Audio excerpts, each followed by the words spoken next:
তিনটা ইস্যুতে আজকে আপনাদের সঙ্গে কথা বলবো। নাম্বার 1 হচ্ছে যে একজন মানুষ সারা জীবন তার প্রতিষ্ঠানে তিনি এমডি থাকতে চেয়েছেন। আমি মহাজনের কথা বলছি, যেই পদকে কেন্দ্র করে দেশ তোলপাড় হয়ে গেল, ওলট পালট হয়ে গেল, ক্ষমতার পরিবর্তন হয়ে গেল। সেই মহাজন বলছেন যে আপনার যদি শারীরিক সক্ষমতাও থাকে তাহলে আপনি 2 বার অর্থাৎ 10 বছরের বেশি আপনি প্রধানমন্ত্রী থাকতে পারবেন না। নাম্বার 2 হচ্ছে যে কিছু তরুণেরা মহামান্য রাষ্ট্রপতির পদত্যাগ চান। হ্যাঁ, রাষ্ট্রপতির পদত্যাগ চাইতেই পারেন, এতে দোষের কিছু আমি দেখি না। কিন্তু যেই ভাষায় রাষ্ট্রপতিকে বলা হয় সচরাচর হয়তো আপনি সেই ভাষা বলতে পারবো না, কিন্তু এত নিম্নমানের এত কুরুচিপূর্ণ ভাষা প্রয়োগ করা হয় রাষ্ট্রপতির ক্ষেত্রে।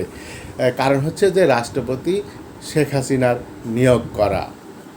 নাম্বার 3, এই ফ্যাসিস্টের নিয়োগ করা সেনাপ্রধানের কিন্তু পদত্যাগ চান না কেউ, বা সেনাপ্রধানকে নিয়ে রাষ্ট্রপতিকে যে কুরুচিপূর্ণ কথাবার্তা বলা হয়, সেনাপ্রধানকে কিন্তু এই ধরনের কোনো কথাবার্তাই বলা হয় না।